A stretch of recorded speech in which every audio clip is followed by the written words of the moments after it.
Hello, everyone. I am Michelle Hausman, the artistic director of Miami New Drama. For those of you who don't know, Miami New Drama is housed at the historic Colony Theater on Lincoln Road in Miami Beach. We are an organization started late 2015. So this is our 5th year of operation. We are a regional theater, a professional regional theater with a couple of things that make us a little different from other theater companies. We are a theater company that is always as diverse, multicultural, and multilingual as the community we're in. And Miami is one of the most diverse cities in America. And in fact, Miami is more diverse than America as a whole. And so we think that we have the unique vantage point of creating the future of the American theater. That is sort of our mission. We're also different than most theater companies because most of the work we do are world premiere works, whether world premiere plays or world premiere musicals, like the one we currently have hibernating at the Colony Theater, which is a new musical about the life and music of Louis Armstrong called A Wonderful World, which was created and directed by Christopher Renshaw, who is our guest today, and we'll going to be talking with him very briefly. During this hiatus that we're all in, we've decided to continue our commitment to our community by presenting masterclass lectures. And this has been the last couple of weeks, we've done our first 3 lectures. And the first one was with Oren Squire, the writer of A Wonderful World, and it was about playwriting. The second one was with Peter Romano and Bryn about acting, and this third one is about directing. I think the way we're approaching this is, as we start, the first courses are going to be big, broad view of what the discipline is. What is the discipline of playwriting? What is the discipline of acting? The discipline of directing? And as we go on with the lecture series, we're going to go into different workshops of specific things. How would you direct for this, or how would you write for that? But we've been lucky enough for these first courses to really be talking to some of the most exciting people in the field. And with that, I want to welcome Chris Renshaw. Chris has had an extraordinary impact in 20th and 21st century theater, both in England and in America and in Australia. Chris started his career directing opera, and then went into musicals, started to direct new musicals and revivals of musicals, an example of that. And we're going to talk with him in detail, but he did the very famous revival of The King and I on Broadway that got a Tony award. The production did, and Chris got a Tony nomination for it. He worked with the band Queen, to create the musical We Will Rock You. He worked very closely with Boy George to create the musical Taboo. And us at Miami New Drama are extremely lucky that we've been collaborating with Chris for the past 1.5 years to create the world premiere musical of A Wonderful World that currently sits in hibernation at the Colony Theater, and we can't wait to continue it. And I'm really excited about today's class because, when you're an actor, you get to see your peers work all the time. When you are a musician, you see fellow musicians work all the time because you're always in a room together. When you're in a writer, it's very easy for you to see the work of other writers. And there are many writers' rooms, etc. But when you're a director, it's a very lonely job because there's not another director with you in the room. So you're always alone. Some of us have been lucky enough to have been assistant of other directors. So, maybe you have 1, 2, 3, 4 times that you've been able to work in a room with another director and learn from them. But there is always an intrigue from directors. Oh, how does that director work? Or how does that other director work? Because our discipline is really open. And so I am personally excited about grilling my friend Chris Renshaw about his process. And in fact, I've actually, sneaked. One of the good things of being the artistic director of a theater is that they can kick you out of the rehearsal room. So I've been sneaking into Chris's rehearsal room while we've been producing A Wonderful World and seeing him work. And it's a really extraordinary experience for me. It's a very long introduction, but please welcome my dear friend, Chris Renshaw from England. And now, because luck will have it, Chris lives only a short block away from our home at the Colony Theater. I won't say what direction that block is, but Chris, welcome to today's masterclass. How are you doing? Oh, great. Thanks for asking me. It's nice to see different people as well in these present times, even if just on the screen. And the good thing about this course is that we're going to talk about your trajectory. Then we're going to go into a little bit of technical detail about how exactly you work. And then we are going to open up the conversation for those people there. And they're going to be able to ask you questions. And we're going to interact with other human beings, which sounds so exciting, doesn't it? Wonderful. All right, Chris Renshaw, welcome. Tell us a little bit about your youth, Chris, and how that brought you to theater. I was one of those kind of boys that was no good at sport. And I was also always ill. So I was a very protected child. What illness?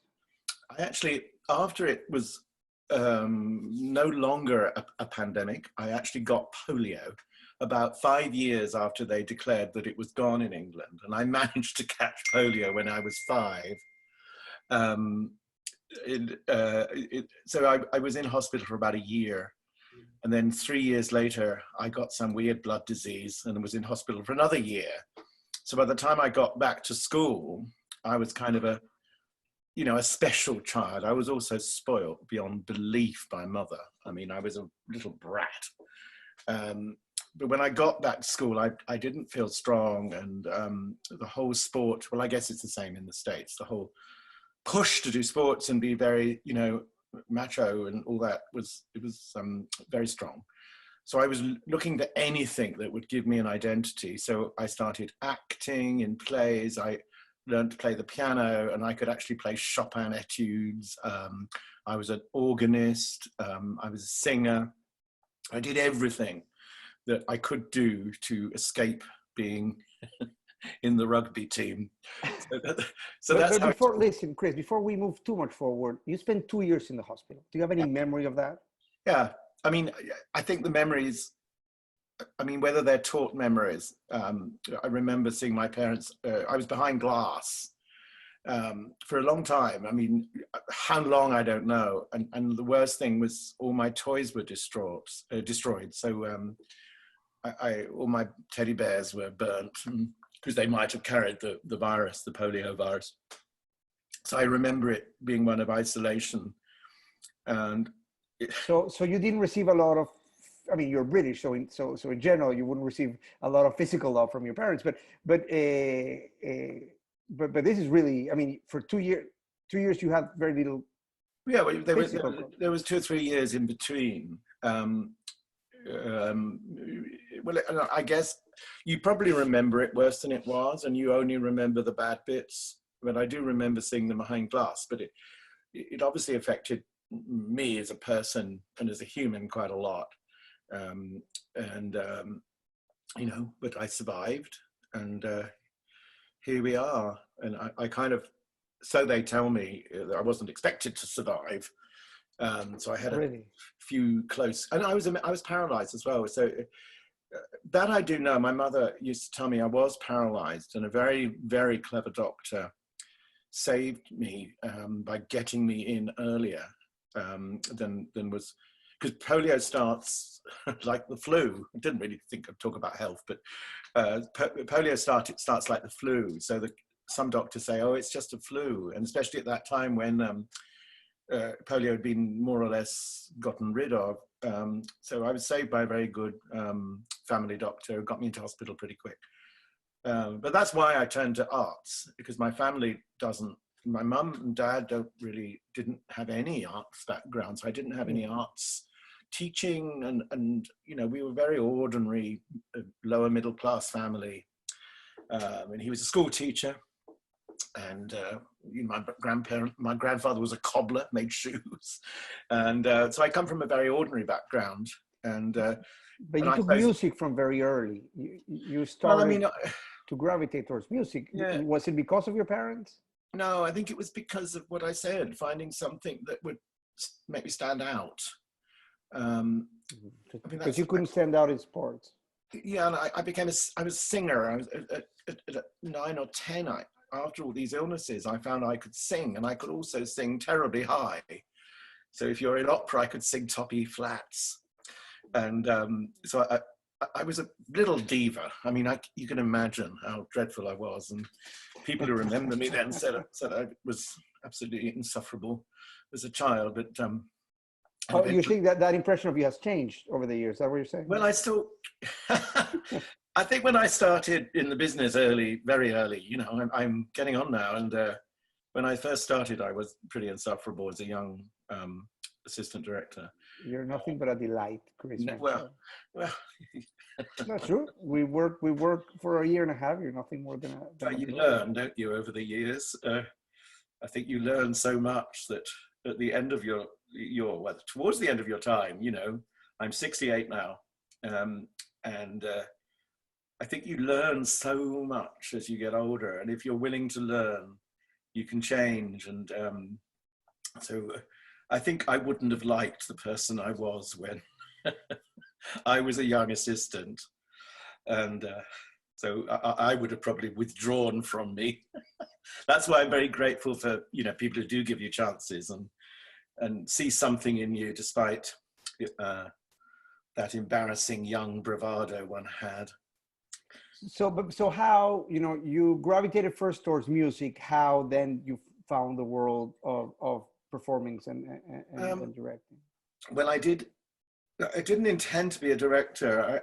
I wanted to be a concert pianist or a church organist. Can you imagine? And I never had any technique as well. When I sang, I could sing anything. I could sing, you know, Casta Diva from Norma, but I would ruin my throat by doing it. So in the same with piano. So I felt eventually that wouldn't be any good. And I think in life, we all have one special teacher.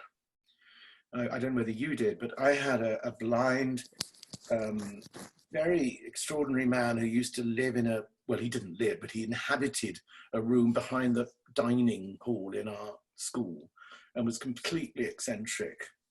And I think he was called Fred Griffin, and everybody was terrified of him, and completely antisocial and anti-disciplinarian. And it was he who really taught me everything, I suppose. And I bonded with him, and he could see talent in me. I mean, I do have musical talent, I just have no technique. But, you know, he taught me to play the piano, he taught me singing, and I think at the age of 13, I even gave an organ recital in our local church. So it's Fred who really taught me everything. And at one time, he had a lot of vocal students, and he said, do you want to do you're an actor. I said, well, I've done I did school plays.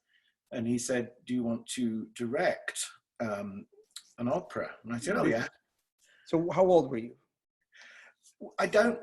I would say I was 15 or something. Right. And using his adult singing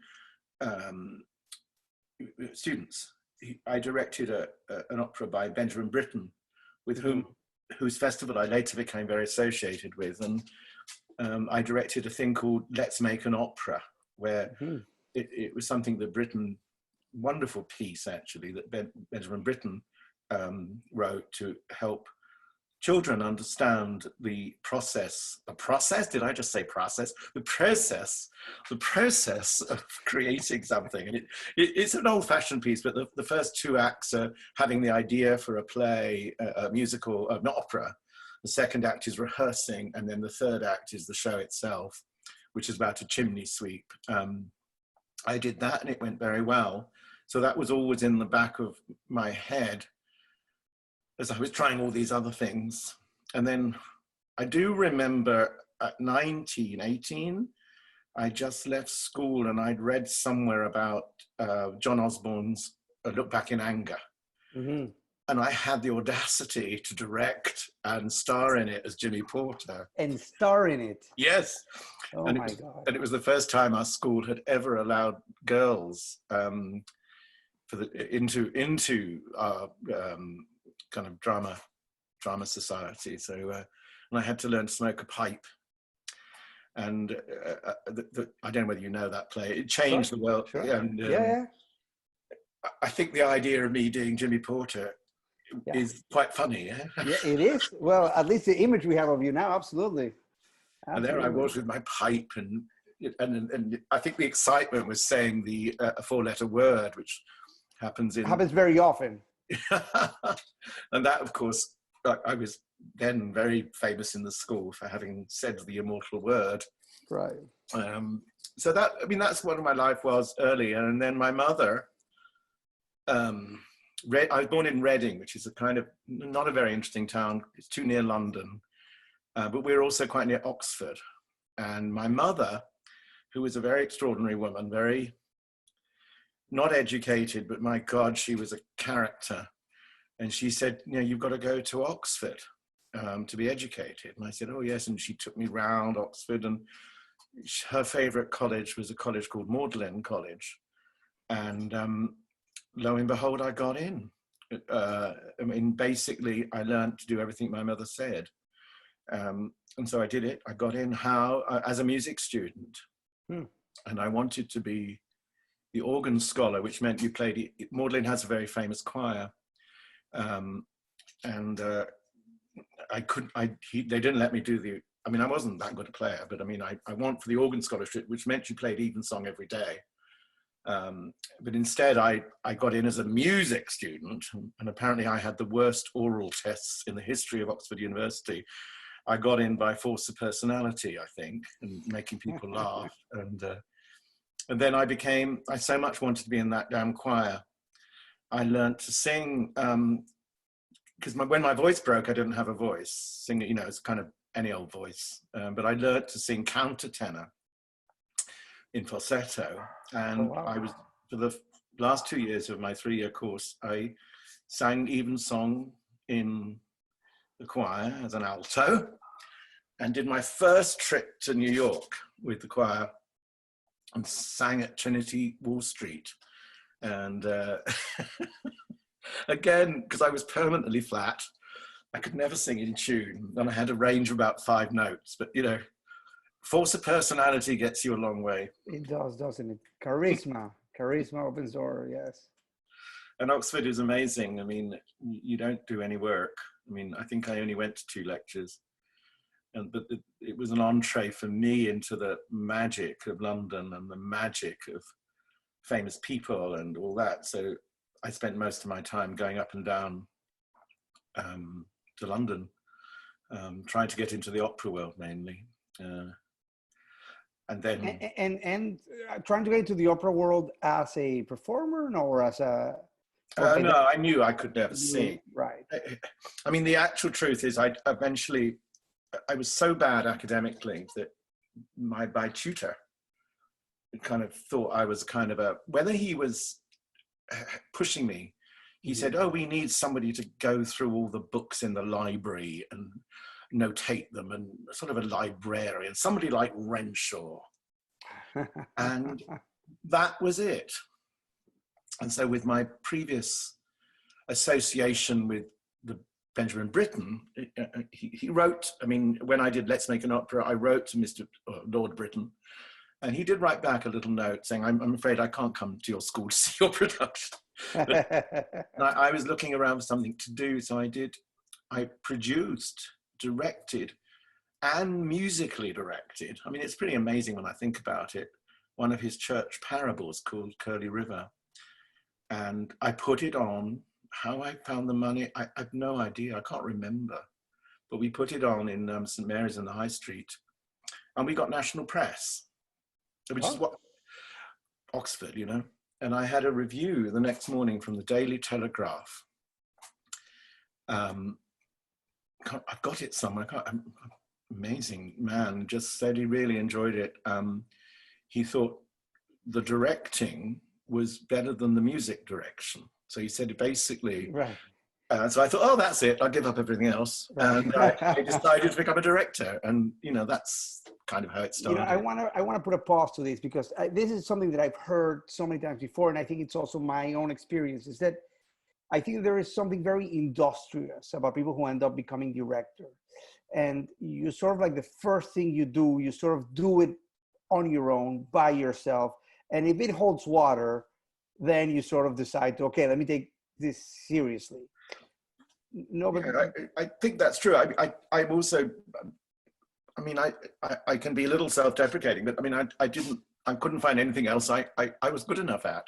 And so when somebody said, oh, here's a gold star for directing, I thought it was a sign. But I never intended to be a director. So I never, I mean, apart from my music degree, I have no other education, and that was writing Brahms and, you know, doing all, you know, boring stuff, hideous. Well, I mean, nobody gets into theater thinking themselves, oh, I'm getting into theater because I want to become a director, right? Even, you know, even although you and me both really became directors young, I wanted to be an actor, right? I went to theater school wanting to be an actor, and then thankfully that idea, I mean, just like you, I just proved to not be good at it. Right. So thank you for not being a good actor, for mediocrity. Mediocrity allowed me to become a director. But that, I mean, we must do the odd couple together. Or the comedy of errors. Right. Comedy of errors, we definitely are the twins that are separated and look just alike. I don't think that, I mean, look, we all get to where we get to in life by a series of accidents, I think. I do regret for any directors, I regret not having any formal training at all. So I learned on the job. I got after Oxford by dint of being an Oxford grad, undergrad, and, you know, I had personality. I went to, straight away from college, I went to the Glyndebourne Festival Opera, which is one of the best high standard festivals in the world. In the world, absolutely. And I went as a resident director at the age of 21. I didn't know a thing. And they said, could you check the tabs are moving in time? And I went, what tabs? I hadn't learnt anything. And how I survived there for 3 years, learning on the job, and is pretty astonishing. And there I did see a lot of great directors' work, including Peter Hall, who didn't like me very much. He thought, yeah, I don't think he's quite our sort, which is totally right, I'm sure.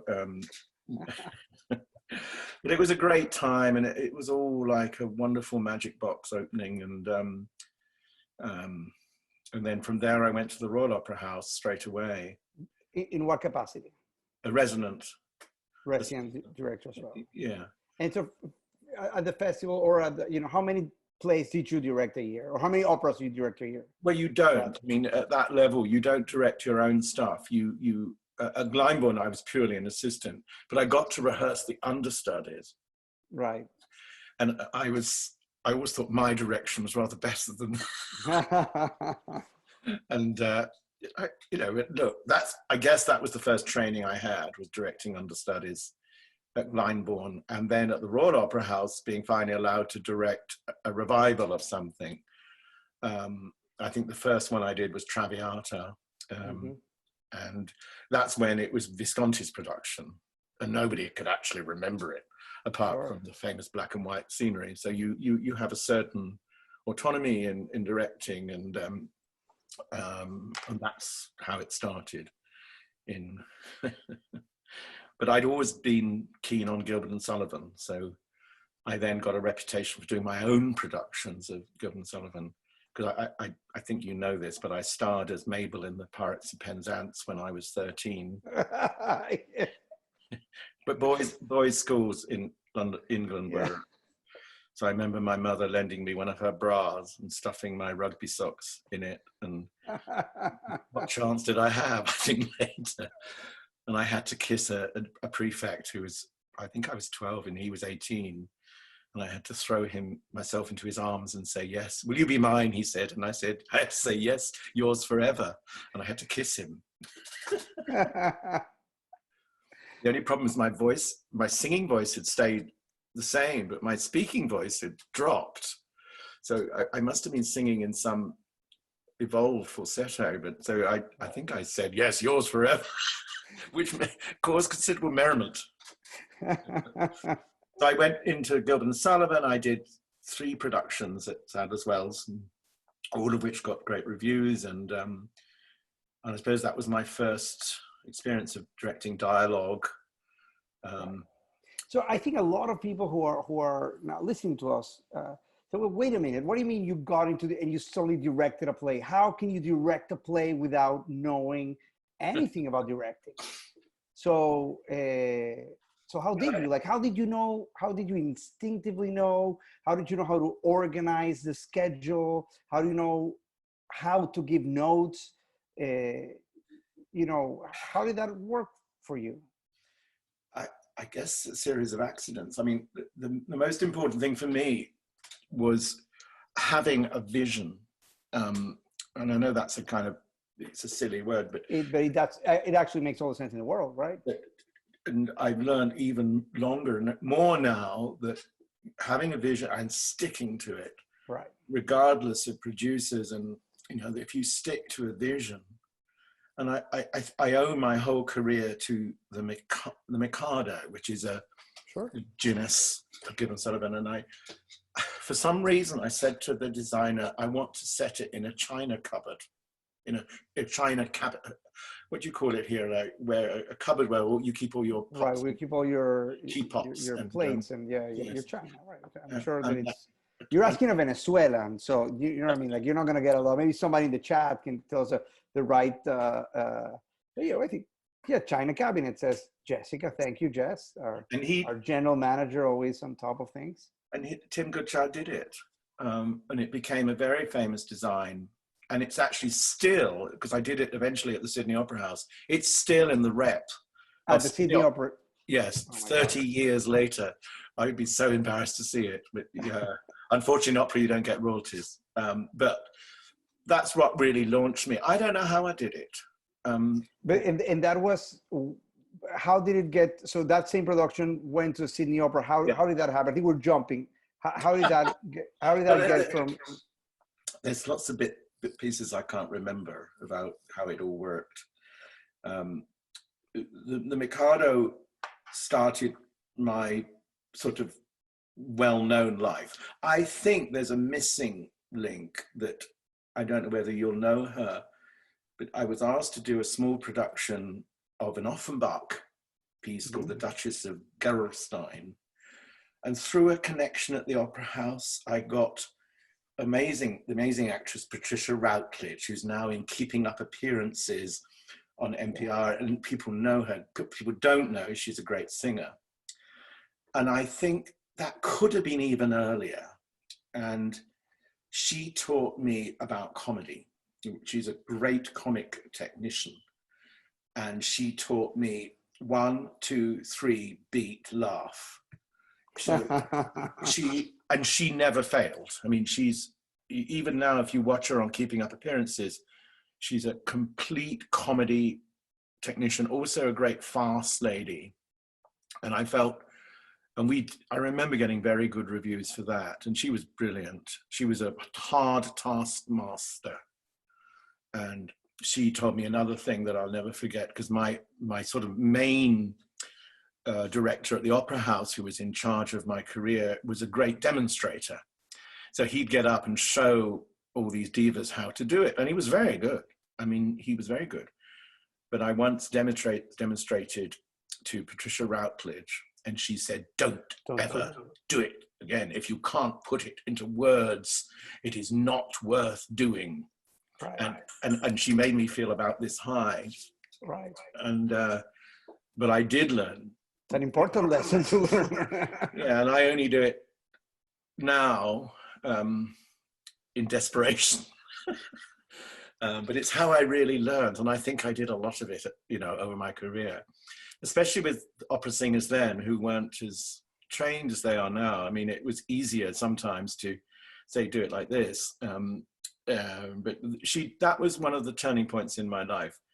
But I got a reputation for comedy, and she taught me. She's my teacher. So I did learn. I went to perhaps the best comedy teacher in the world. Pat is, or Dame Patricia, as she knows, is a great teacher. And so I did a lot of comedy. That's how the Mikado happened. I felt I knew everything about comedy. And of course, now, the older you get, the less you know. The funnier your productions, the more nervous you are about comedy. And now I wouldn't ever say that. I think comedy is the hardest. But it did give me my early start, and I had a confidence to do farce. Right. And so I guess that is teaching. Okay, so let's start move a little bit forward a little bit. So you started to get a name for yourself in the opera world. How did you get to Australia, which is where I know you spend a lot of time? Australia was, I mean, it's magic in some ways. Really, when I was young, I saw an article about the great soprano Joan Sutherland, the Australian soprano, and my ambition actually at that point was to meet Miss Sutherland and stand on the stage of the Royal Opera House.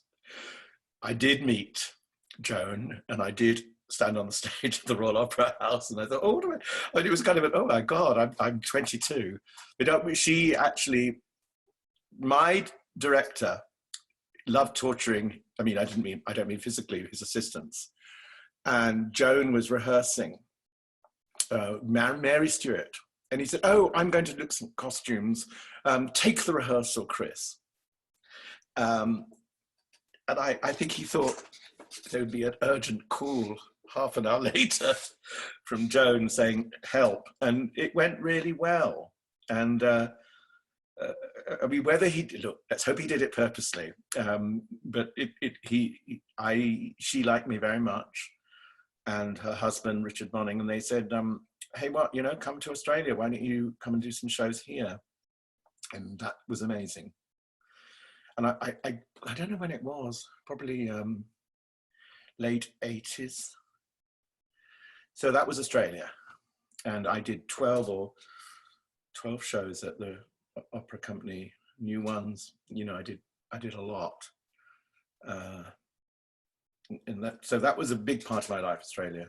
And then your big break would happen very soon, would it not? Yes. I mean, there's another missing link, which the Mikado, which I told you about, Cameron Mackintosh came to see. He left after 20 minutes. I hope everybody knows who Cameron Mackintosh is. He's the great theater producer, mainly collaborated with Andrew Lloyd Webber. And I think it's the legendary, producer of theater of the 20th century, I would say. No? Yeah, and I think he stayed for the first act. I didn't really know who he was, because I wasn't a theater person. I was an opera person. An opera person, right? But a car. I mean, I had a call saying a car's coming for you the next day, and I got in this car, and it took me to meet. I mean, Cameron had by then produced Cats, right? So it was before Phantom, and we got on very well. And he said, "You've got to do musicals. You're wasted in opera. You've got a talent for manipulating music to make it sound fresh in a play situation." I said, really? I wasn't a musical fan. I don't think I saw many musicals. Anyway, when Cameron tells you that, you follow. And I did do a show with him and Andrew Lloyd Webber at Andrew's Festival,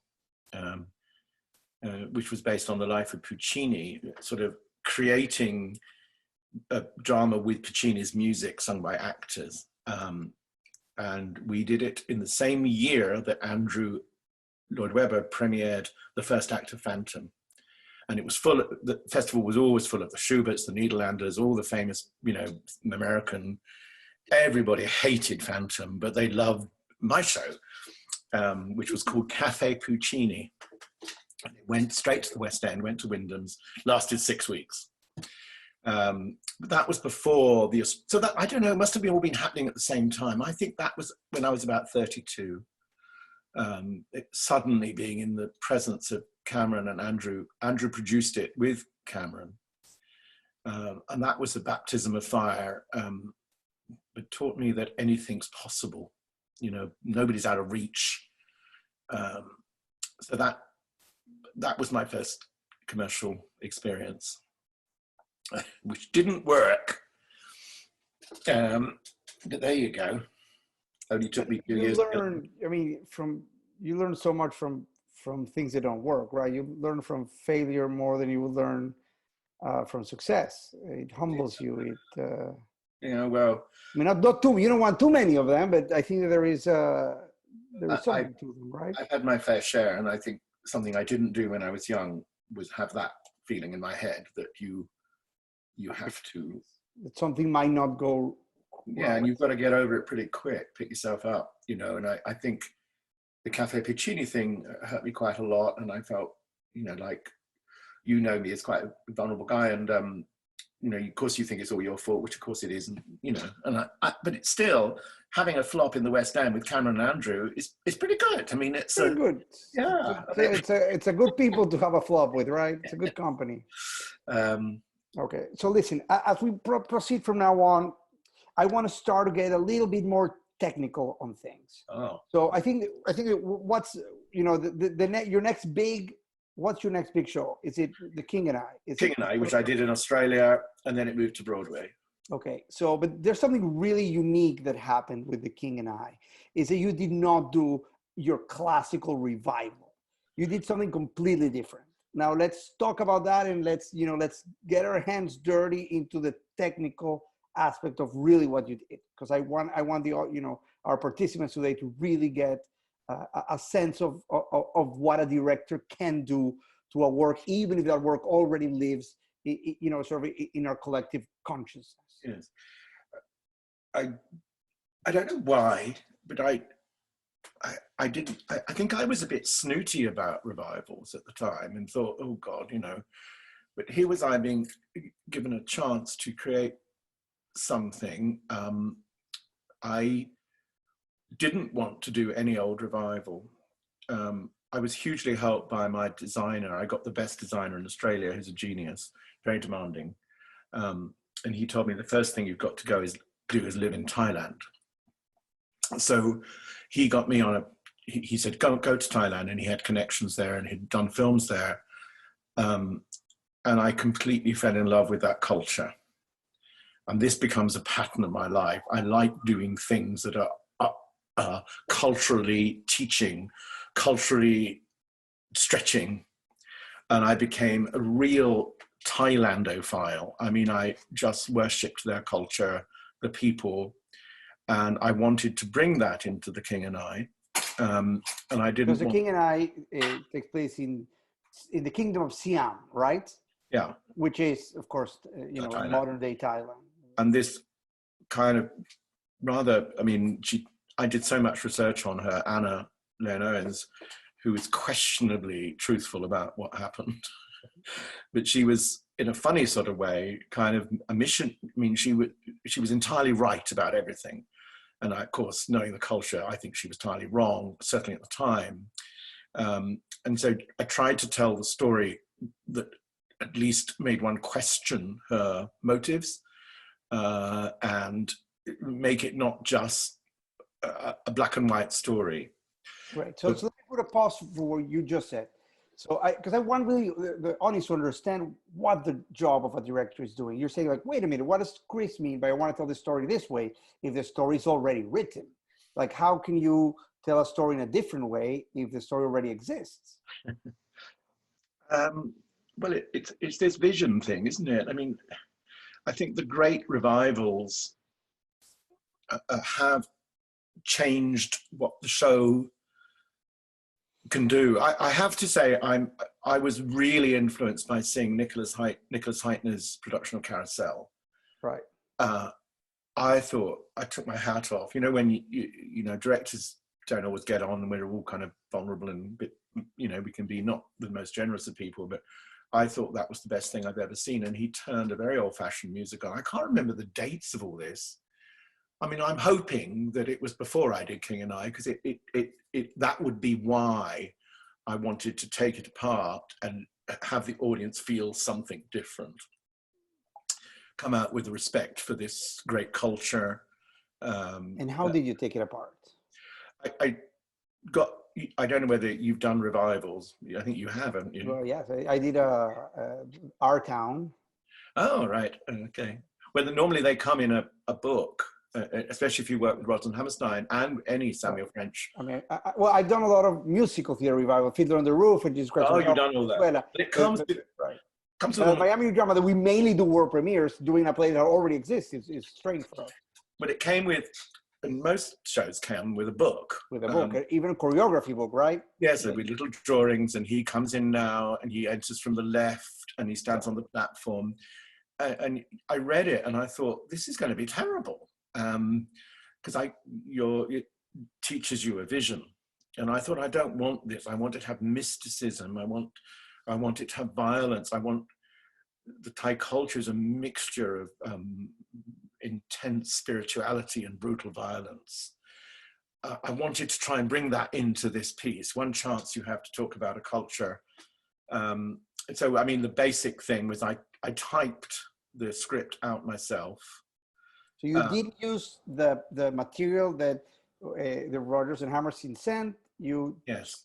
Okay. I mean, the joke is we were so far away and we never thought they'd kind of bother. Right. And which is exactly my feeling doing work in Venezuela. Yes. Nobody's ever going to come to see it, so let's do whatever we want. And that's what we did, yeah. So I typed it out, and I changed quite a lot of music. And I mean, that's the one why I'm quite good at musicals is my musical training. So I change things, move things around, and not so much, but enough that when we were told that they were coming to see this, we kind of got. But I think it was part of. I think because I'm such a good proper British person, I think if I'd have been doing this in England or the States, I wouldn't have dared to do what I did.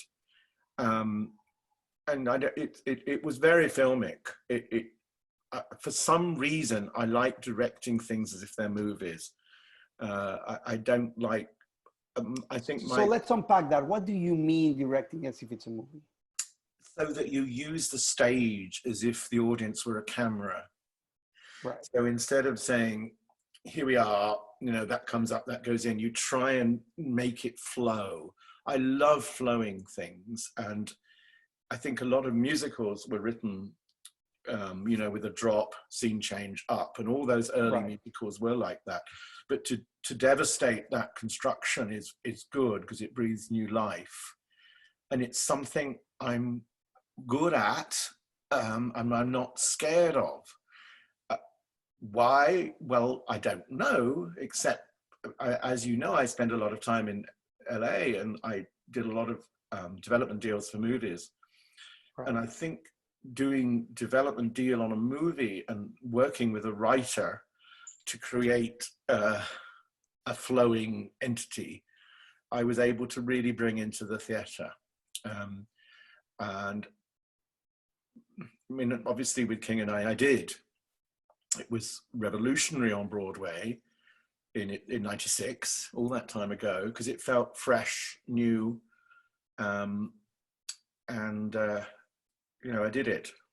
I mean, how I did it, I don't know. I mean, I don't use big directing terms. I try and listen to the actors and mold what the actors are doing according to a vision you had, that you have in your brain. I'm going to dare to describe a little bit how I think you direct, because I've seen you do it. Okay. So I think you really are a very vulnerable, I always have trouble with that word, so vulnerable person. You are, in general. And I think that you don't change as you go into a room. In fact, you become more vulnerable. But in a way that it suddenly earns the respect of the actors, because the actors are seeing someone who's not trying to,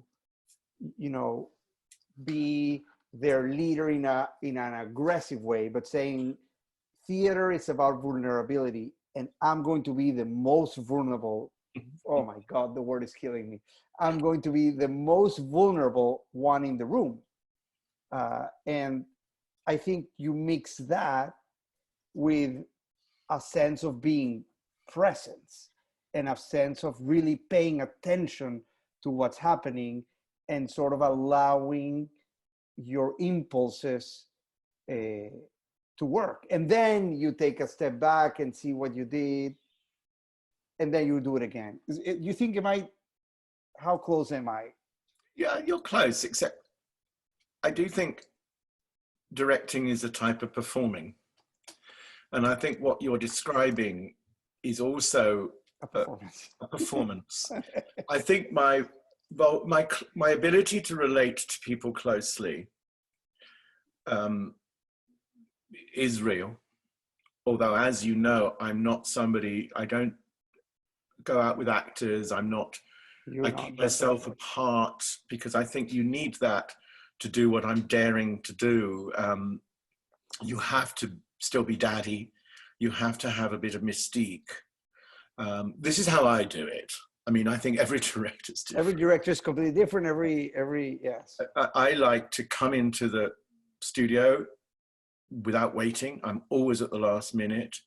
I tend to disappear at lunch breaks, and I tend to want to get out at the end of the rehearsal, because what I'm doing is quite a hard performance, and making yourself vulnerable or appear so, I think it's real. I think I am that.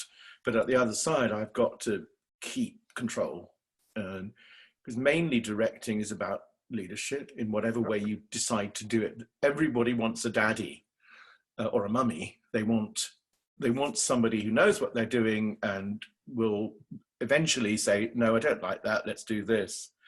And if you get too vulnerable and invite too much audience participation, then the whole thing goes down, right? All right. Yes, especially with somebody like me. Yeah. And it's very hard for me to suddenly say, no, I can't, I'm not a screamer and yeller. So right, but I think that you deal with that even with honesty and vulnerability. Say, like, that's, I don't think that you're trying to impose yourself. You're trying to be honest. Trying to be honest, but trying to remember the vision thing. Right. Not get distracted. And I think in the past I have made mistakes by becoming too available. Look, I don't know. It's taken a long time to get me to this stage, and I always worry about analyzing things; they might disappear. Right, I know. We all think that there is some juju, some magic there that we don't want to call it attention to. There is a magic that, look, I don't like blowing my own trumpet, but in rehearsal, I can sometimes see something that the amount of preparation never appeared, and it's in the moment, which is an acting term. Here I go. I suppose not to know terms, but there is some magic that can happen, either in a development meeting with a composer, with a writer, with a designer, a magic that seems to happen that I can access. And I do the same with actors. That the nerves comes from whether it might not appear, and that you're suddenly confronted with something where you can't force the bit of magic you want. We were talking in the last course, in the acting course, we were actually talking about that, the idea of the importance of preparation to the rehearsal. But then once you enter the rehearsal room, you sort of leave all the preparation. The preparation allows you to enter to the rehearsal room. And then after that, it's something else, right? And then magic happens in a way that you can't really... I mean, when I was young, the directors I worked with used to pre-block. Right. And which means that in your book, you have all moves right, moves left. That's right, moves right. That's how, at the Opera House, I was taught.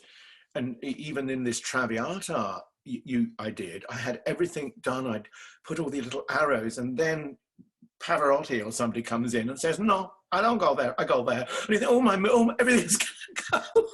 And it did happen to me with an actor called Renato Brusson, a very famous baritone, who said no. And I'd worked out my production about when he picks the coat up, and that'll give him a reason to go back to the chair. No, I don't like that. And so there we were trying to figure out. That was a terrifying moment for me. I don't believe in pre-blocking. I think you've got to have a feeling of every scene, every situation, and you've got to be good on the day, and you need great designers and great stage management to help you get through an insurmountable problem when you hadn't thought, oh my God, there needs to be a door over there. And I don't know whether you've been in that situation, but there's suddenly like, absolutely. And you think, oh, and you can't let people see you haven't actually prepared. So you have to be inspired in the moment. It's a balance of preparedness and inspiration, always, Yeah. no? And you can err to either side, right? You can over prepare and then screw it up, or think that just inspiration is going to take you across the finish line, and it doesn't. I was like that when I started. I really thought I could block anything, do anything in the moment. And now I'm a little, I think you've probably always got to have a reserve waiting in the wings. Right, but I think, I don't know the idea of blocking beforehand, that might be, but at least the idea of like knowing, like, okay, this scene, this happens in this scene, and this is the moment of importance in this, sort of like that type of work. But I wanna, we have a lot to cover, and we sort of only scratched the surface on a couple of things. But so after the big success of The King and I, it ends up winning the Tony Award for Best Revival. It got 4 Tonys. Got 4 Tonys. And it changed your career. You suddenly are a Tony Award nominee director, and then from then on, you go to the project with Queen. Is that more or less? Yeah, well, not really, because what happened, like a lot of directors the production of King and I was very beloved by the film industry. They saw in it a quality of film movement that it was a really beloved production, and I became very suddenly a whole new worlds, including the world of movies, which I if I didn't know about musicals, I certainly didn't know about film when I was growing up. I'm not a great film person. I wasn't. I am now. And I was approached by many people to have meetings in Hollywood, and I did. And I fell in love with the whole magic, like all Brits do, Hollywood. Magic world. So I sold my house in England and moved to Los Angeles. Typical. Bought a convertible. Oh, you're just a walking cliche. I was walking cliche. And one of those people I did meet was De Niro was setting up a theater. At that time, a lot of movie people were thinking there might be a way of earning more money, or no, that sounds rude. Thinking that there's a really worth developing theatre companies, and a lot of the movie people were doing that. As you know, Disney. And sure. I had a lot of meetings with them and De Niro's company, and it was my time in Hollywood that got me to know Tribeca. And they basically said, what do you want to do? And I just read a Kiss and Tell book by Freddie Mercury's lover, Peter Freestone, a very trashy book, but I thought, oh my God, I just thought it was a wonderful story. And I pitched it to De Niro, and off we went. And that, I suppose that was 3 or 4 years of development, which with a great writer, American writer, Craig Lucas, and he and I, it was the real, I did this before, but we did every song that we knew of theirs and put it on a bedroom wall. with blue tape. So we had little cards for every song in the Queen catalogue, or and as we developed a story, and he was very, very clever, we gradually filled up the chart of where these songs might fit. And it was I think, a great piece of work. We did it in a reading, a workshop. The band then decided to go in a different direction. De Niro came, he loved it. But it was at that time, the members of the band of Queen decided they didn't want to be personal. So they didn't want to go that way. But it was one of the best things that was another training exercise, and working with, and something we haven't talked about is casting directors, because they can 90% of directing is casting, isn't it? Yes. And I worked with that project, which was an Untitled Queen project, worked with for the first time with Bernie Telsey, and he'd just done Rent.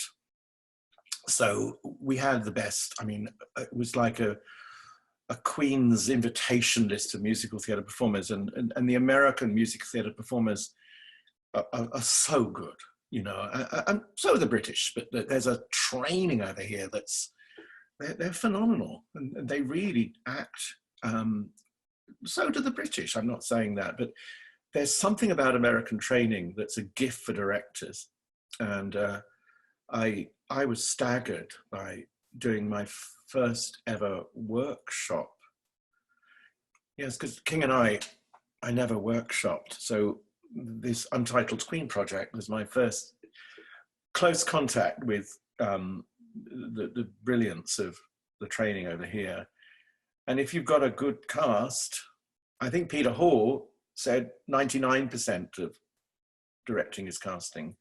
So I was generous. Yeah. Maybe, and I think with my type of direction, which it's a taking form of direction, it's wonderful for me.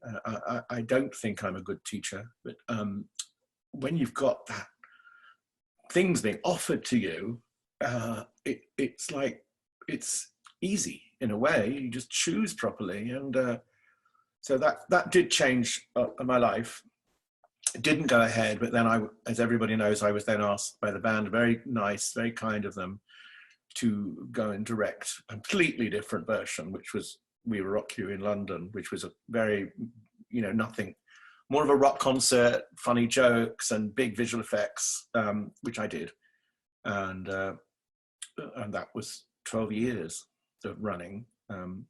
Hard experience, but I'm forever grateful, because it gave me access. It was my first big royalties I'd ever earned, probably the last.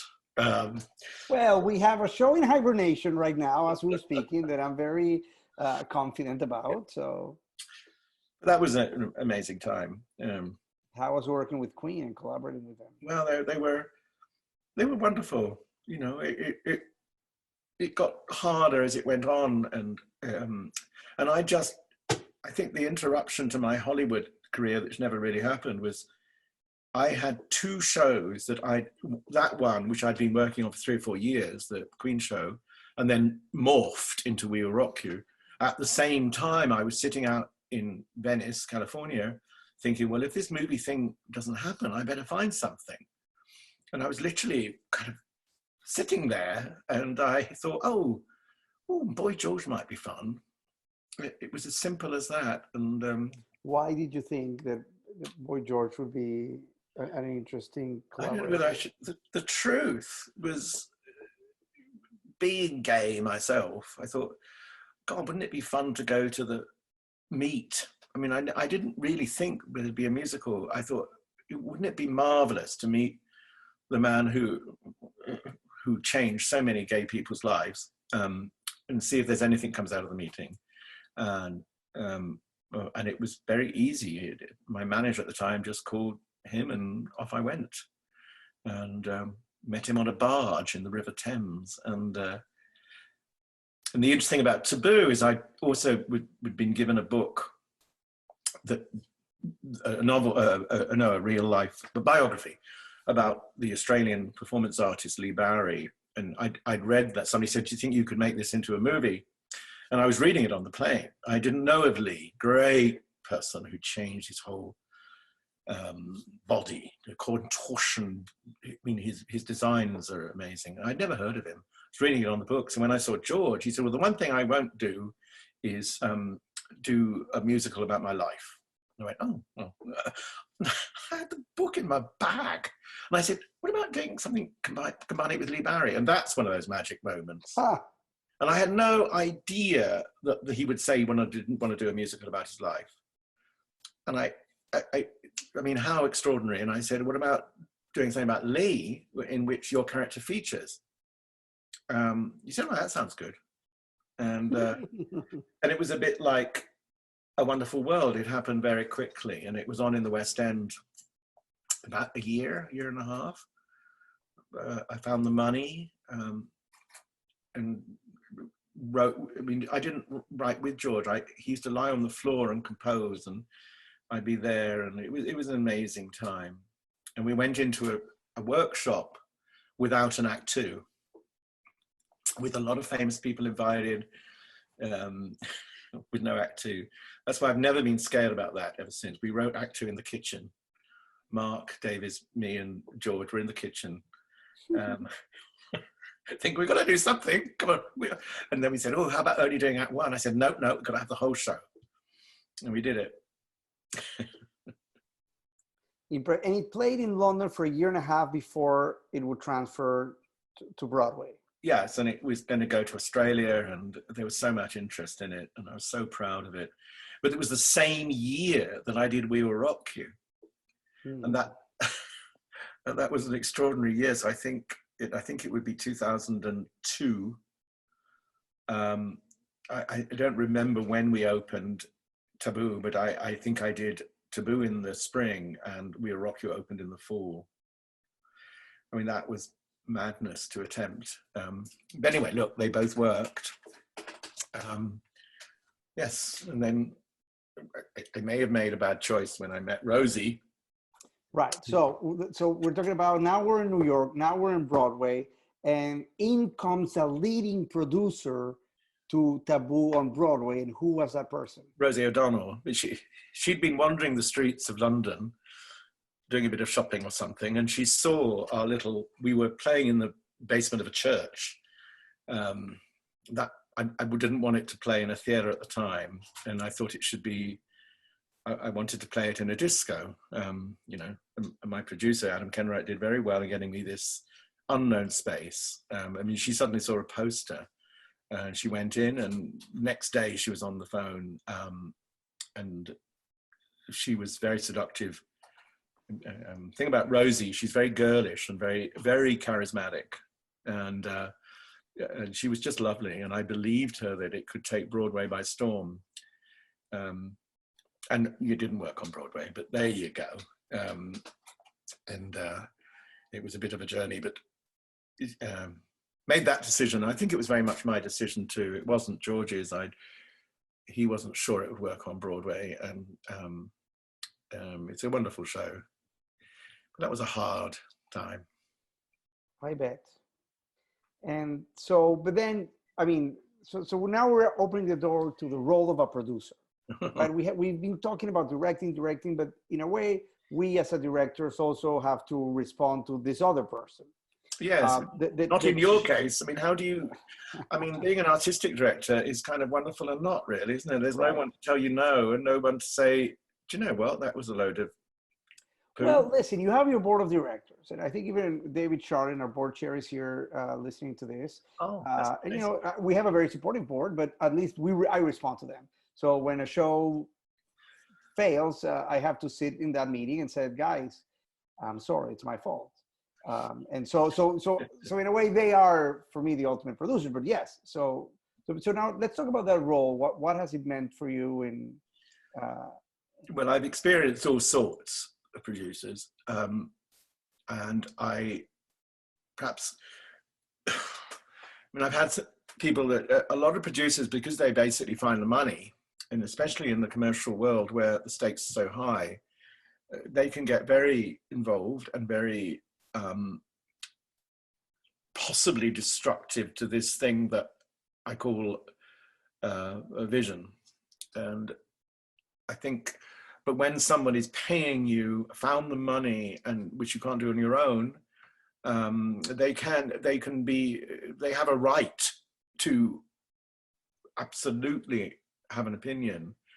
But it's very hard, I think, working in the commercial world, especially when the stakes get so high, and you get to the, not the panic moment for producers. Producers always worry a bit too early, and they think, oh my God, I can lose all my money. And that's when things have to be very, vulnerability doesn't work that then. Yeah, that's right, absolutely. And you need to bring the tigers out. You have to find your inner asshole.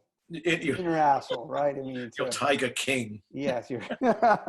I was gonna start today by saying to everyone, "Hello, you cool cat and kittens," but I thought maybe not too many people have seen it. But it's tough, and I've also worked with producers who more or less leave you alone.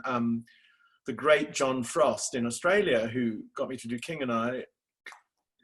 He was fantastic, and the whole thing cost a fortune, and it was way over budget. And why he trusted, I don't know, but he ended up with a Tony. Really great producer, nurturing. It just depends. Again, that's something you learn over the years. I must say, and this isn't bullshitting you, sorry, I shouldn't have said that, flattering you, but I did find working in your company very nurturing. And I think I work very well like that. Listen, I have a very clear philosophy. I hire people who are way more talented than me and just let them be. I mean, it's just, that's the easiest way to do my job. Absolutely. You're bad as I am with the deprecation. I've seen you work, you're very good. And you're also a massive personality. But I also think, and I said on our show, you know, you've got to say if you see anything that, sure. You know, I love producers. I love the outside figure giving you really a fantastic... Because it's such a lonely existence to be a director. Yes, it is. So I love producers, but sometimes it goes wrong. But sometimes it's Rosie O'Donnell. Look, she was in a very difficult time of her life, and it was hard for her.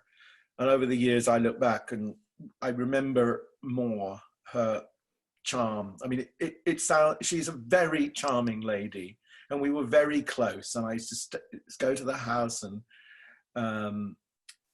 it didn't end right because it probably wasn't the right time for the show, and it was a hard time for me, and people know about it. It's been written about, and it was a very hard time. But I also, as I get older, I've learned to look back with something resembling kindness to everybody. So I don't harbor any grudges. Yes, we all believe that. So I believe it. No, I'm just teasing you. But I wanna, we're gonna very close, gonna get to audience participation, the section of audience participation. But let's talk before that about really the, how A Wonderful World was created. And actually, let me ask the audience, if you guys want to type in the chat, how many of you got a chance to see A Wonderful World before we were forced to close? So it's completely understanding if no one did, because we only did 6 or 7 performances. But type now. Okay, I guess nobody did. So we can just tell them how great it was. Okay, I saw the show on March 7th. Great. All right. Thank you, Cecil. Cecil? Oh, Chris, help me out. Great. So, in March 7th, it must have been the 3rd preview performance, or so. We're still figuring it out. So, let me just tell our participant a little bit how that happened. There's a producer friend who really was not a producer. I'd never produced a piece before, and wanted to create a musical about Louis Armstrong. And he approaches you through his brother-in-law, Andrew de la Plaine, and says, Chris Renshaw, how do you feel about doing a musical about Louis Armstrong? So in a way, it's an extraordinary circumstances of a fascinating subject, and in a way, a carte blanche, because you don't have to develop this through, the typical system of Broadway, of work, but sort of you got the mandate, and then very soon you convinced a theater company that it's a block away from your house to to work with you on it from the very early. This is when there was nothing. The first thing you did was find artistic collaborators in us, and then how from that very basic Louis Armstrong musical did A Wonderful World exist? Well, a series of accidents. I'd known Andrew de la Plaine for about 2 or 3 years. We talked and chatted, and we'd never intended to do a show. And I think he was talking about his brother-in-law and his sister, Tom and Renee, and who have done some movie stuff and all that. That came at the same time. I just met you. I've only been to the Colony twice before. I saw Antony and Cleopatra and a few movies there. And I'd heard about this new company, but I'd never seen it. And a mutual friend brought me to the first night there, which wasn't your direction, was it? It was Chad Deity. Right, the elaborations of Chad Deity, yes. Jen Weinman directed that show. Very, very high standard of production. And I thought, God, this is at the bottom of my road. And we met that night. Right. And quite quickly, I think I said, well, look, so it just happens. I've got these people who might love to enhance the show. And you appeared, you were very enthusiastic, because I think I was initially terrified of doing Louis Armstrong because I'm a white guy from London, and it seemed to me too huge a subject, and then I had the idea when I read one of the biographies of the 4 wives telling the story, or at least I'm so grateful that he had 4 wives, because it makes very neat very neat order yeah. to the play, and that gave me a way in that I felt comfortable with. And I remember pitching it to you and said, look, this is the way in, and you said it's brilliant, do it. And we brought into the team Oren Squire, who Oren was a gift from God in that he from Michel, but sure, go on. Michel, well, the same.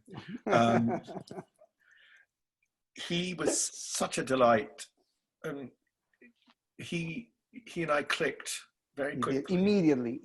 You really had a great chemistry. He was amazing, and thing about Oren, his ego and his defenses are so in control. And I don't remember how it happened. He met Andrew as well, and we it sort of became to be. And you're right.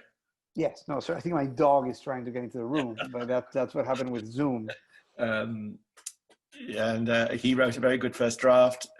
And again, it was the fun of putting all the cards of the songs. I mean, it's so awful that what one I did, and I learned this from Taboo, is you go to the internet, and actually Tom Rogers had given me a list of every song that Louis had recorded. And that was going to be my brief, not anything he'd recorded. And I checked any lyric that looked vaguely as if it might fit into a show, rather than just "I love you, you're wonderful." Right. And we made lists of possible lyrics that could have an ironic context, and Oren did it brilliantly, and it was horribly quick. And you were nuts enough, and I mean, this is amazing.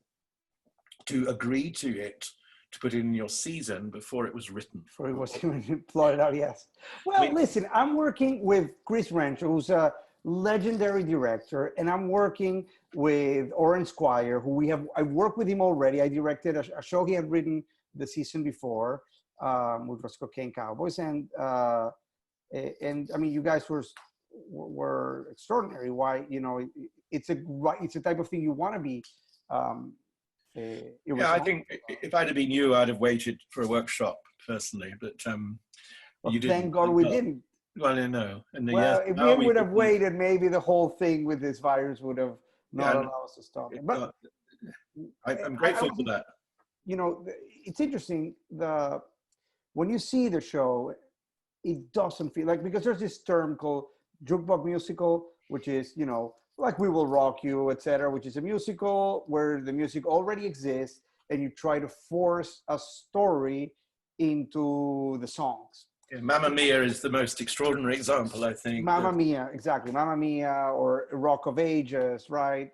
But that's not what A Wonderful World is. Although the music exists, it doesn't feel, you don't stop the storytelling to showcase the songs. The songs are there to support the storytelling. Yeah, well, and that's brilliant. I think that the fact that you guys achieve that is just phenomenal.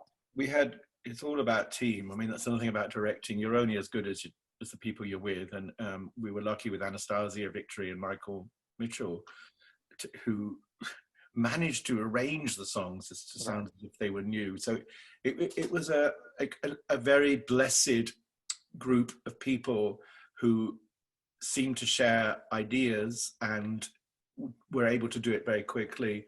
And it does sound like it was written for the show, which is quite amazing.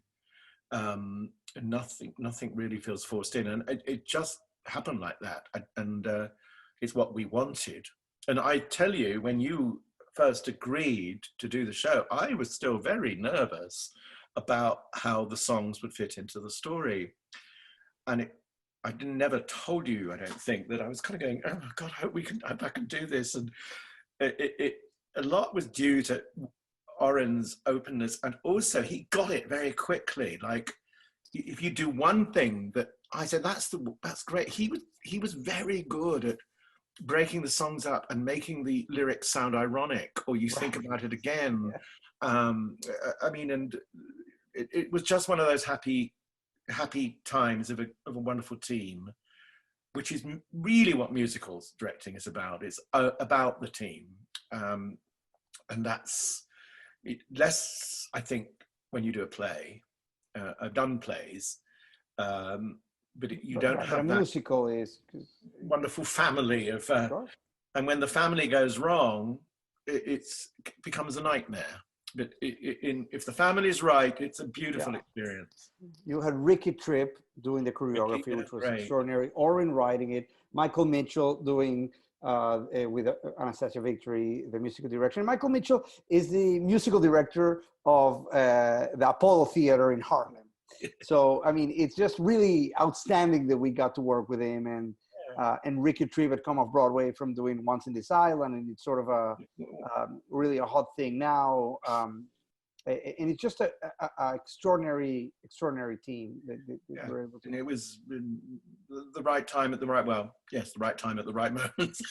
Listen, the show will continue. I think that this is tough for all of us, but you know, I don't want to self-pity a couple. You know, this is.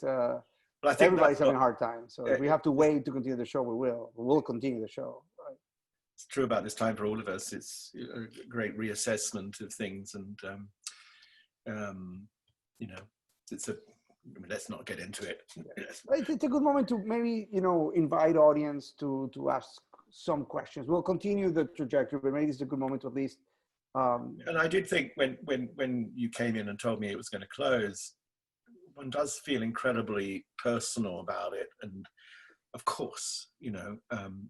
But in the following days, with what's happened, and so many, I mean, just theatre becomes a much less important thing. You just see the tragedy all over the world, and I suddenly feel more at home with my fellow people than right. ever. But there is something very, very interesting, which is that when you're directing a play, you are living in the world of the play. You are not living in reality.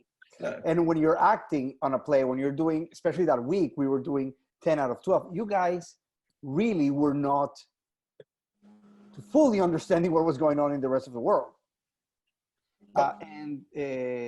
And so I remember I was going to go to a meeting with the mayor of Miami Beach. And you approached me and you said, Michelle, we have a problem. And I was like, yeah, big understatement. And then you said something like, we have an issue with the curtain applause of who's going to come first and who's going to come first. And I was like, oh my God, Chris is living in a world of fantasy. That's not the problem we have. The problem we have is that we're going to be shut down in a second. So when I gave the news to you guys, everybody was in shock. However, Broadway had closed the day before. And so the whole world was closing, but yet all of us, we were in the room.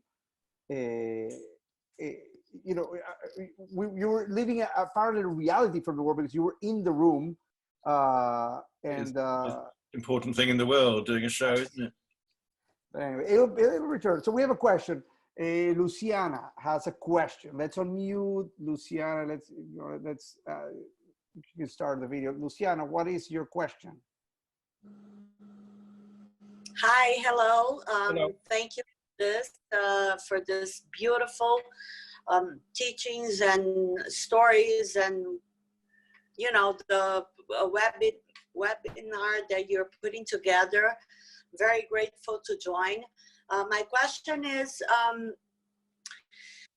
I've been through a lot of the same things that you've been through, believe it or not. I am from Brazil, and I've been through, acting and starting to writing, and also to try to direct my plays and my own personal stories that I've been writing.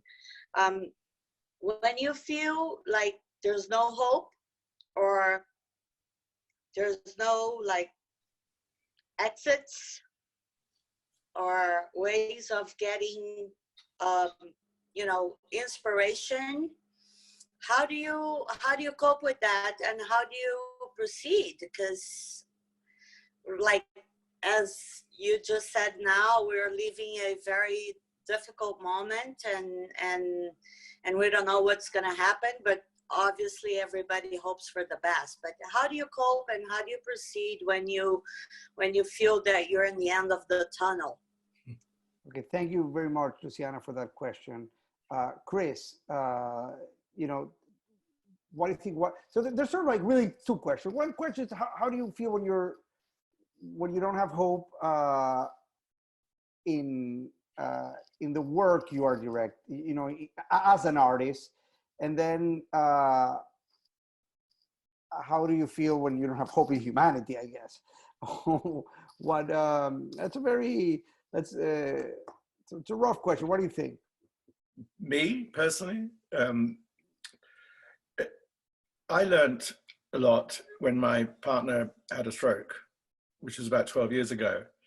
And if you talk about, 7 years ago, when you think about learning about getting through hopelessness, he was a great lesson to me in doing that. And I think hope is you can't dispense with it. Whatever you're trying to do, if we lose hope, we're done. So that would be my philosophy, learning from everyone else and believing that hope, especially if you work in the theater, it's based on hope. It's all a wing and a prayer. It's not a definite science theater.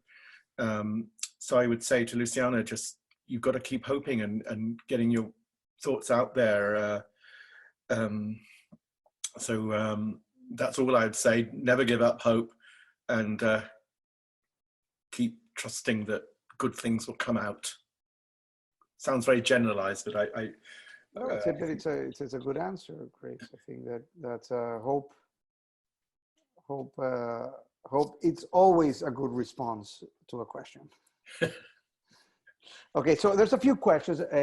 So Jessica is asking, talk a little bit about how you get deep into a different culture when you're directing, and how do you connect with it to reflect it on stage.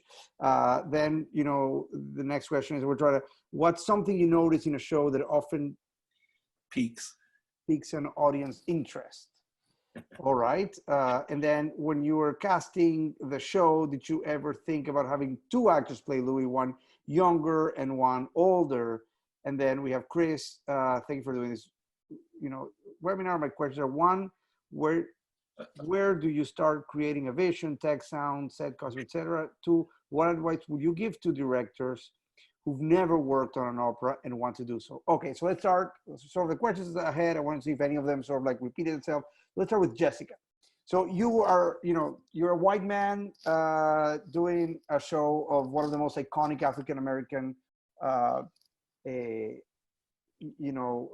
superheroes of the American collective imaginary. You know, how did that?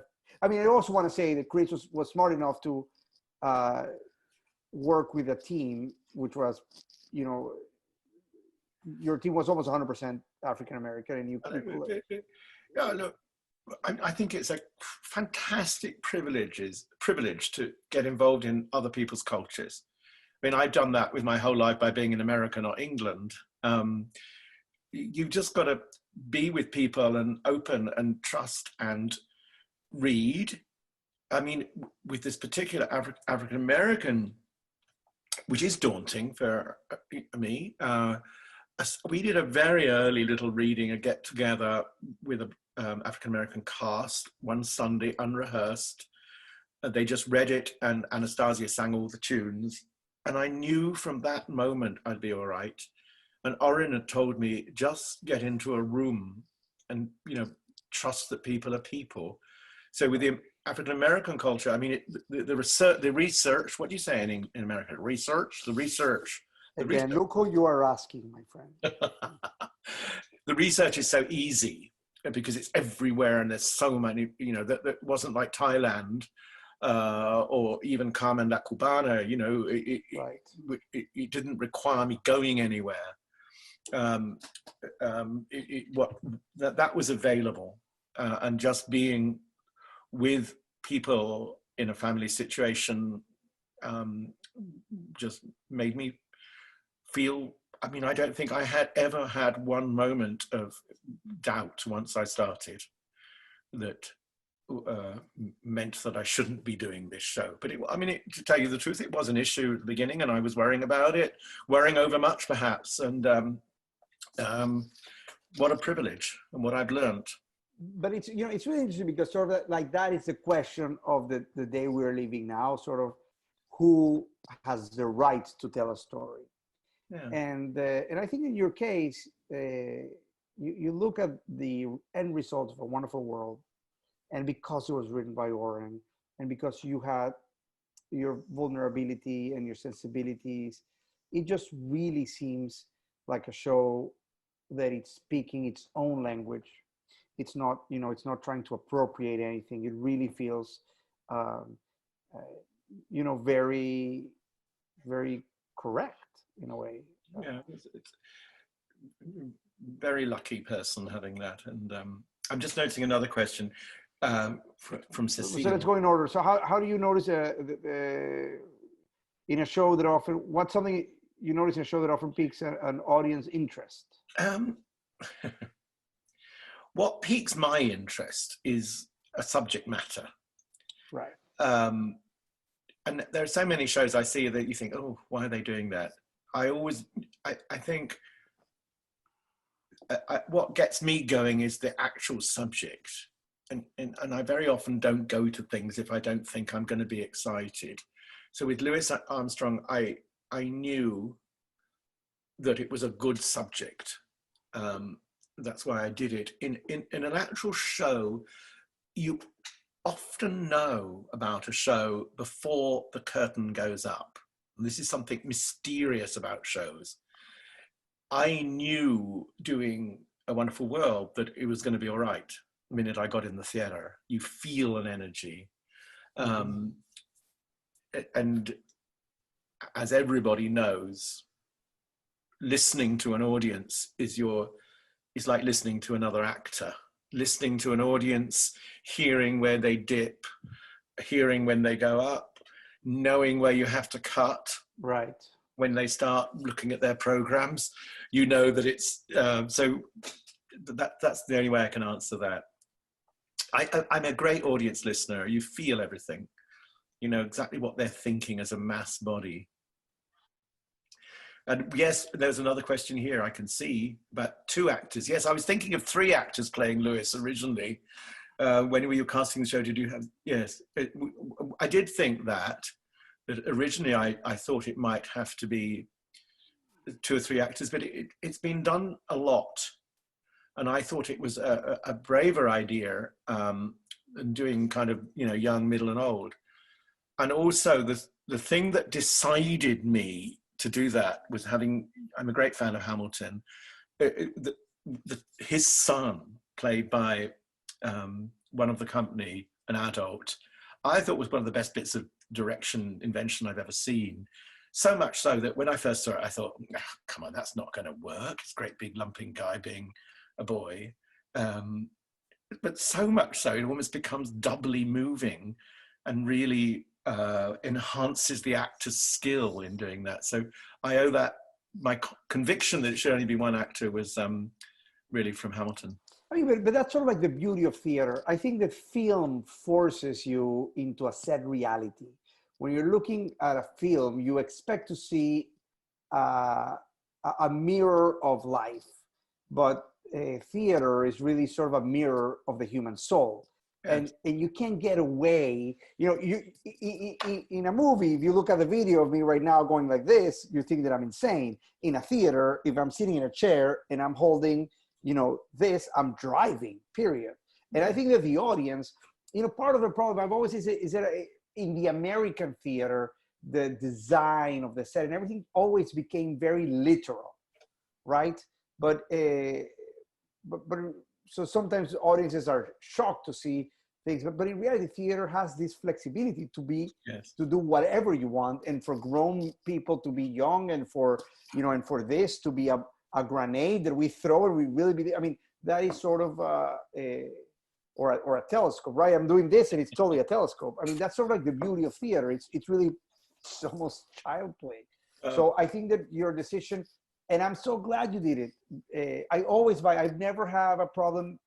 I always go with the story you're saying of, you know, I think that Louis is a young Louis, and then that's an older Louis. And we don't even try to hide it. It's not like we change into a wig, into a wig that looks like an old man wig. We never, there's no change, there's no makeup. It's him, and it's just how he uses his body that tells you the story. I think that's totally true. And audiences are way more intelligent than we think. I mean, that's why people go to theatre, I think, and have their imagination peaked, which is a good word from. Right. So, so Justin saying, where do you start creating a vision? Like, how does the idea of vision work? Is it text? Is it sound? Is it costume? Where does it come from? And then what advice would you give directors who've never worked on an opera and wants to do so? Wow, interesting. I always start with a set. I'm a very set bunny. I want something plastic, something I can feel I can inhabit. So I do that before costumes, set lighting. I love abstract set designs, and Adam Koch did something beautiful for this. So you talk about what the piece means to you. We had this wonderful chance of creating 4 different milieus of New Orleans and Chicago, Hollywood, and New York. How do we do that in an abstract way, in a way that doesn't look old-fashioned? So I would always say start with the sets, start with the plasticity that makes sense. Advice to give directors: never worked on an opera. Well, you have to go and do it. I mean, I don't know what. I mean, opera is so not in the forefront. I mean, opera is changing. When I was young, it was one of the main staples of British theatre. it's much harder now, as opera is not as popular as it was. If you're a director already, Justin, I'd say offer your services to colleges. And I mean, as I did, I just got a bunch of singers to direct. It's a tough one. But I'm pleased that somebody still wants to direct opera. Well, I mean, but it's interesting because really there's not a path of a director that it's alike. I think that a lot of actors' paths are very, oh, I did this and then I got into the show, you know. But directors have sort of a different. Well, there are schools now you can go to, can't you? I mean, even so, I went to one of those fancy schools, and even so, you know, I don't think that, you know, everyone found a different path. I think schools, which is part of the problem now, there's so many schools out there that even to get, I mean, Chris, your associate director, it's a super prepared, talented lady. Like even the job of assistants or associate are already, you know, you have like people who are extremely qualified taking those jobs because there are too many schools in the country and not as many opportunities. I think I was lucky at the period I was growing up. You know, it was much more based on personality. And there were when I grew up in the 60s, there were no schools for direction. You couldn't you couldn't do it. So perhaps I would have had a tougher time now. And I'd hate to come out of a school where even getting an assistant associate job is hard. That's what I started my own theater company. All right. Nice man. What changes did you make as a result of audience feedback? Cuts. I think apart from casting, cutting is the next vital talent of a director, and never being afraid to cut. And once you and that's what I learned. I mean, the biggest note we got at the beginning from audience feedback, it felt a little long, really interesting, but a little long. We always knew it might be a little long, and I think when we continue working on it, I'd still like to tighten. And it's amazing with an open writer like Oren, he doesn't defend everything he works. He doesn't treat it as his children. He really, oh, you like this? Let's get rid of it. It's unbelievable. And there was beautiful things I loved, and I said, oh, yeah. Then you cut them, and it's actually better. So I do think cuts are vital. So that would be what I learned from an audience. How did you balance the addition of important cultural history into the show so that it enhanced the life story? I think the cultural history was vital to this show, because otherwise you just tell a story about Louis Armstrong getting famous and recording this, recording that. So I guess that's what excited me from the very beginning, that one could include such mammoth happenings in America in the 20th century.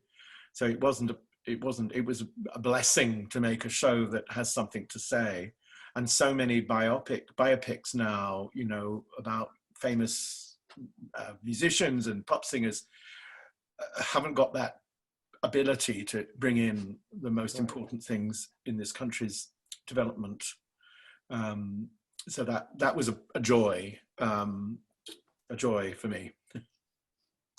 Where do you recommend young directors to go meet actors, production assistants, etc.? Are there places other than colleges, or does it just come down to putting something up online? I'm focused on film, so hopefully there is some crossover here. Well, I'm a great believer that if I meet people that I like, what I did, and I don't know whether it works now, I wrote, because I wanted to work in opera, I wrote to every opera director in the country, and everyone gave me a meeting. Now, if somebody approaches me to work with me, I will always meet them. And if you have to work and just be sitting in a room and do anything that it takes. I mean, but I come from a different era where it was easy to approach somebody, and if you click and you know.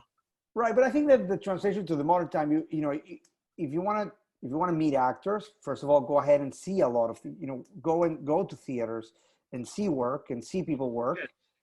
it's the best place to at least, you know of actors.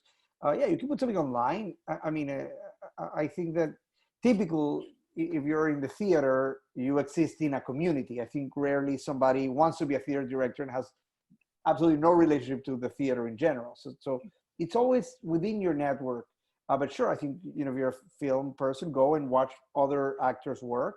Write to them if you want to do a film, or put it up. Yeah, do an online audition. And don't be frightened. Don't let pride. I mean, if somebody, I mean, most people I knew in LA in the film world started in mail rooms and as interns, and you've got to be very willing to get your hands dirty and use your personality and to get going.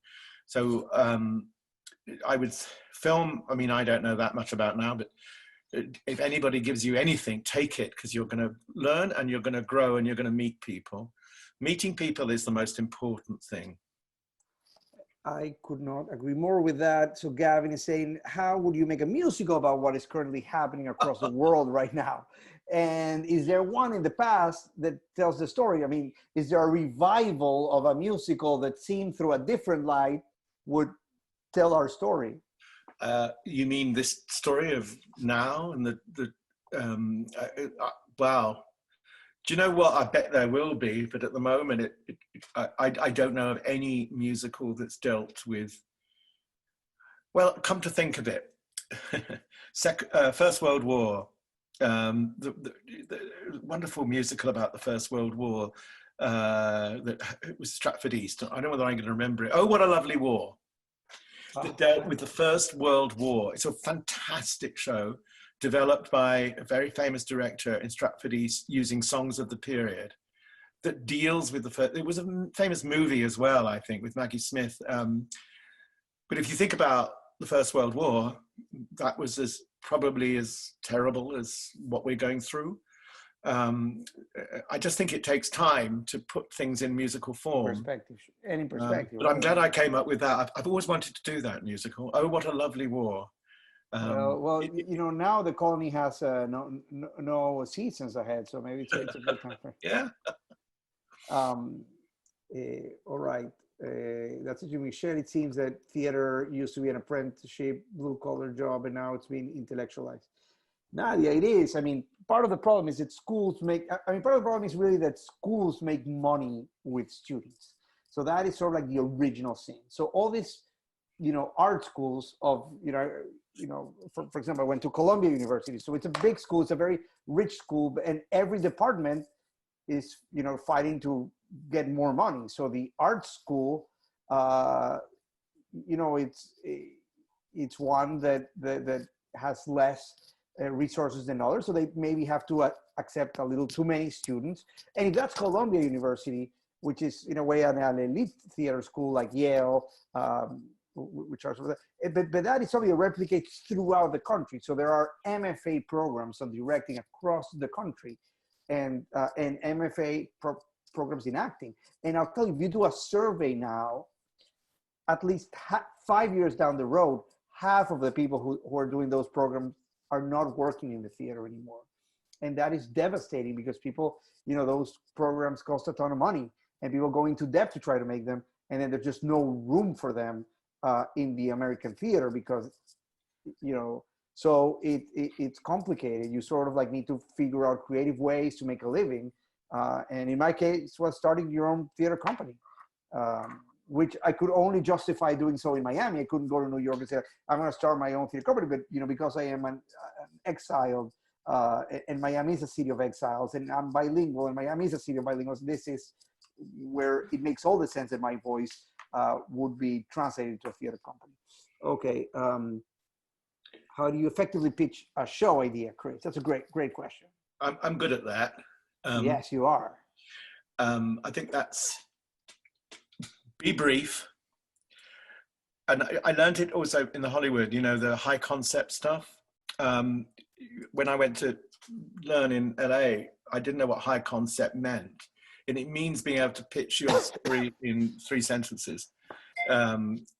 So be brief, be magical, be theatrical, relevance. I mean, I knew that with seeing Michelle Haussmann, I shouldn't be pitching Hello Dolly. You know, you have to make sure the person is right for the job. Be theatrical, show why it needs to be done, and go for it. I mean, most things I pitched I'm good at it. It's part of my ability as a showman, like Michelle is a showman. You've got to be theatrical yourself. But you have a vision, Chris. I think that you're great at visions, and pitching is verbalizing the vision, right? No, that's more intelligent than what I said, I think, yes. Being able to put the movie in your head. But that's a superpower that you have. Not every director, you assume it as such, but not every director has the power of you to sort of see a clear vision. People sort of like work through it and in the middle of it find their vision, but you are really good at knowing your vision and knowing what it is, right? Well, otherwise, there's no point in doing it, I suppose. I mean, look, I don't do many shows in my life now. I mean, so I wait till I've got something I want to talk about, or somebody sends me something that I feel is important. And as soon as I've got that importance, why does it need to be done? I mean, the other thing is, why would anybody buy a ticket? That was always a very good lesson when I started. Why would anyone buy a ticket for that? So you've got to think why your vision needs to be seen and why it would be, why it would sell. Yeah, why do I have to put my pants on? Where I can, with a click, Netflix is there, and I can see all this great storytelling without pants. Why put on your pants? Yeah, it's very true. So, but yeah, it's a gift I have, you know, and I mean, my be theatrical in the telling and be brief. Most producers get bored very quickly. It's like when you're videoing a show and you're doing a clip. You can do more with 45 seconds of a good clip than you can in 20 minutes. They won't listen. They won't bother with it. You know, it's too long. You've got to get your point over quickly in our fast age. Well, what used to be a fast age, it's deliciously slow at the moment. So Gavin is saying, yes, I agree, not whitewashing or sanitizing history is important, particularly African-American history story, not telling a nuanced story, in my opinion, continues cognitive dissonance. Absolutely. And that is sort of the core of Miami New Drama. You know, we always give, you know, the stories that we're telling being told by, you know, by the people whose stories are, and this is the case where Orange Squire, you know, African-American artist from Opaloka, who's now made it big on the TV world and on, is really the main collaborator for Chris on this show. But also, you know, I also think that you can tell stories that are not of your own culture if you are humble enough to know how to approach it. And it's exactly what you're saying, which is exactly what Chris got right about The King and I, of not trying to come, because The King and I has, in a way, a original sin of being like, oh, the Western people are the ones who are right and the Easterners are wrong. And sort of really, Chris, in your production, that was what was so earth-shattering about it, is that you broke with that concept. Yeah, I tried to turn the tables because I felt at the time, having visited Asia, I mean, I'd never been to Asia before that visit to Thailand. And you lived there for a couple of months, did you not? Well, eventually I lived, you know, I was first in Bangkok for about 3-4 weeks, and I went again, and then I directed a show in Chiang Mai. That's when I was there for three months. I actually, we did South Pacific in Chiang Mai. It was wow. Experience. But I had a passionate case to make, you know.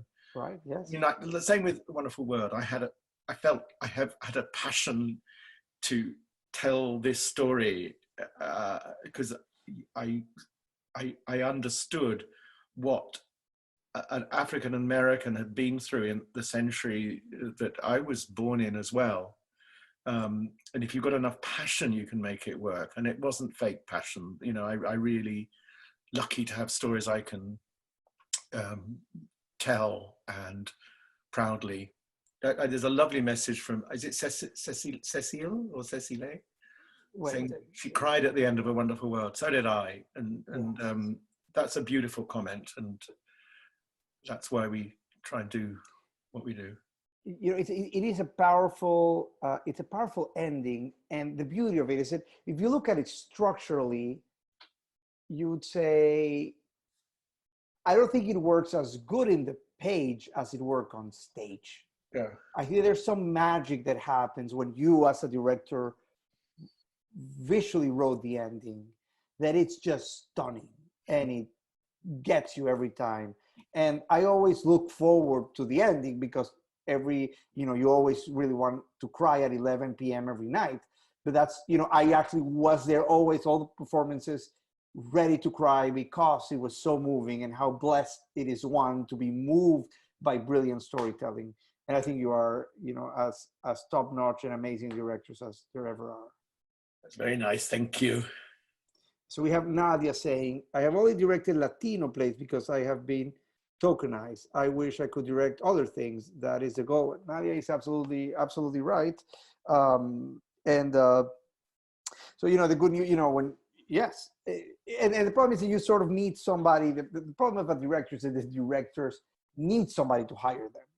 And I've always, thought that I was a little too much. People want to hire people that you can mold. And I feel that that I wasn't somebody that would be hired across the country to direct in regional theater. So I said, I'd rather be, and when I did, I didn't have good experiences when I worked in the regional theaters, etc. So Nadia, the issue is that you sort of have to figure out how to do your own work in an alternative setting that a regional theater hire you, because even now in the world we are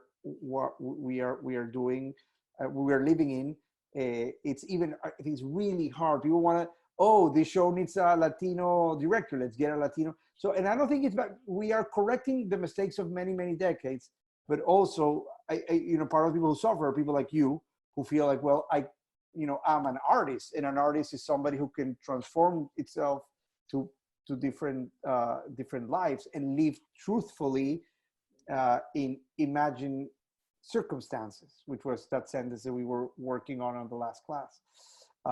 So anyways, yes. Chris, any other thoughts on that? Go for it. I think anyone can look.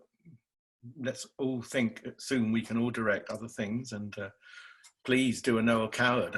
I do a British play because I don't want to do them. So we have time for about one last question, or a couple last questions. If there's not, this is a good moment to end. We'll leave another minute and thank really everyone for coming here today, because there were some really great questions, and I think we really covered, because it's really hard to teach directing, but seeing it through your eyes of your own narrative, it really opens our sensibilities into what exactly your job means, right? And I really would like to do, if we're ever allowed to be in the same room together, I really do like doing classes, and I haven't done any since I was in London. So I'm up for that if we're ever allowed to mingle again, which I'm sure we will be. Or we'll mingle through Zoom, and we create, classes that are more, very specific about issues. But it was very important for us to cover. And my first Zoom experience, which is yes, kind of amazing, isn't it? I'm fascinated. Yeah, well, you excelled at it, as you always do. Chris, thank you so much. Thank you, Thanks, Michelle. Thank you, everybody. Everyone, thank you so much. Let me see if it's a question or this. I'm holding my ticket to see the play when it's back. Thank you so much. Good. That actually means the world to us. The play will be back, and as soon as that's back, tickets are going to be reissued. But it's very important for you not to call to get a refund, because the show will continue, and because the theater company more than ever, and all that's true for every other theater company or ballet company, that's how theaters survive. So thank you for not Can you begin an online workshop as a pilot and all participants contributing as writers with our current situation? Well, we are working on something similar to that, and we're going to be launching it next week. So yes, we're actually going to do that. What does it take for a show to be presented at Miami New Drama? Well, because we do a lot of new work, we commission a lot of work ourselves. So much of the work that we produce are work that, you know, we planted a seed 3-4 years ago, saw workshops of it, et cetera, until they're sort of like ready to go. So we do take, I mean, we do read unsolicited materials, or somebody at the company would do that. But mostly it is, you know, through our, you know, the way we do is we have sort of like a network of artists that is ever expanding. People, you know, call the company, you know, tell them who you are, send your materials, go to our shows, meet us there. And I think it's a good way of developing, you know, a relationship. This was great. So there's a few master classes that are coming up next. So every time, you know, we started the first 3 ones with very broad approaches to it, and then we really are going to get centered on certain subjects. We have Winter Miller coming up next, and she is going to be working on playwriting. And it's a really exciting approach of how to make the political feel personal. The specific is universal. So writing big events from a personal and specific place. And that is the next course that we have on Monday, April 6th at 3 p.m. Then we have Carmen Peláez, who wrote our show Fake last season. And she is going to talk about dramatizing from your own experience, which is exactly what